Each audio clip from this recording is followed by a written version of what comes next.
I'm Kevin Coleman with the Saddle Post, and we have an upcoming event that would be of interest to anyone who wants to start or continue as a historical reenactor. Mm-hmm. And Norm Garringer, you are the president of the Sons of Liberty Muzzle-Loading Club. Yeah. All right. So, well, first, what is the club? The club, basically, what we are is we're a pre-1840s living history club. We, take in from mountain man time back through the 18th century, or actually clear on back through history, from there back. French and Indian War in the 1760s up to up until 1840 is the newest we go with our regular events. Now this weekend, the event we're doing this weekend, which is our trade fair, we open that time period up to 1890, so that way we can get in the cowboy action, the Civil War, pretty much anything from 19th century back we can cover for this trade fair. The Mountain Men is The Mountain Man is probably more around the 1840s, 1845 era.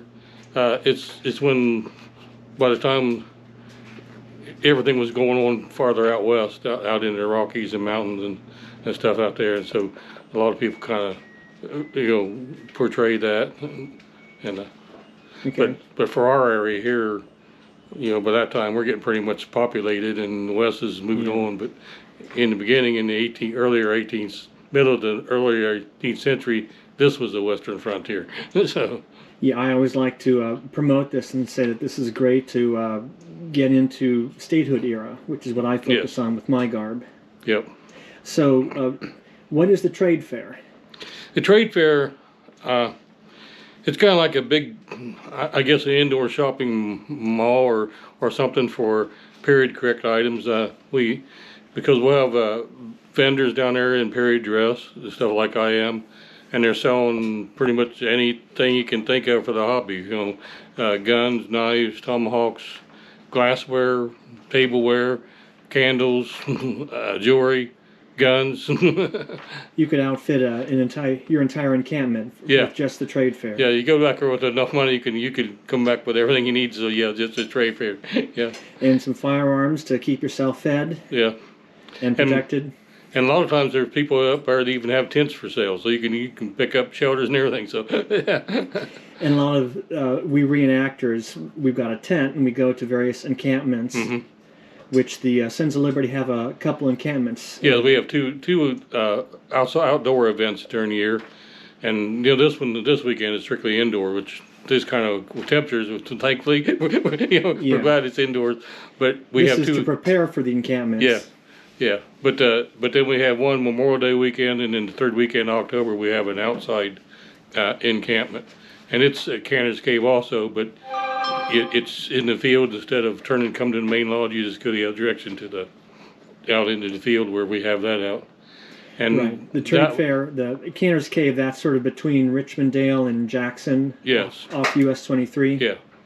And as far as being able to find it this weekend, of course, it's off Cave Road, but I also, either Wednesday or maybe I might wait till Friday morning, but I'll have a big white banner out there by the edge of the road up there by 35 that says the Sons of Liberty Trade Fair. So you can just look for the big white banner and turn left or right, whichever way you're coming from Jackson. 35, so yeah. And when you come up to the camp, go all the way back and it's in the lodge. Yes, yeah. So I'll have some photos with my news story to show what it looks like. But it's a nice, like you said, like a shopping mall for reenactors. Yeah. So how can people learn more about the Sons of Liberty? I guess the best way was we have a Facebook page because we can't really. I've never really found a website where we can afford to host our own website. So we have a Facebook page. You can get on there and kind of look up the Sons of Liberty on Facebook. But other than that, I guess you just have to contact one of us and ask about it, or come to one of our events or something. You can check us out or whatever. And there's a lot of expertise in the group on the reenacting. Yeah, there's a lot of knowledge in that group, and all you have to do is just stop and ask one of us up here. They're all glad to stop and tell you. They'll tell you anything you want to know about it. So, as I like to say about the SCA, that we know too much about our time period, and we're too happy to talk about it. Yes, that's correct. That's the way we are too. Yeah. So you can make some great contacts with vendors from all over the state and the region. Yeah, because we've had people like Larry was saying earlier this morning up here. We've had people from far away as Canada show up. So we have people from all over West Virginia, Canada, Indiana, all different places.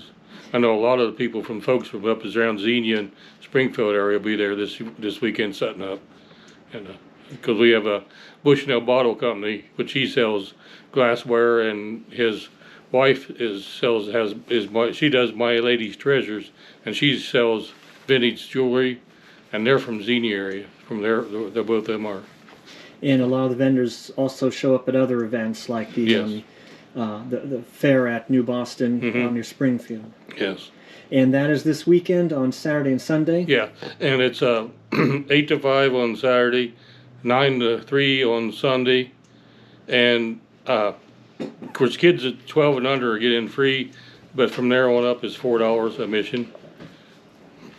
All right, and even if you don't buy anything, even if all you do is look, you'll learn a lot. Yeah, and like I say, and there's vendors there selling books and stuff, so you can pick up a book or something and start reading up on different aspects of history too.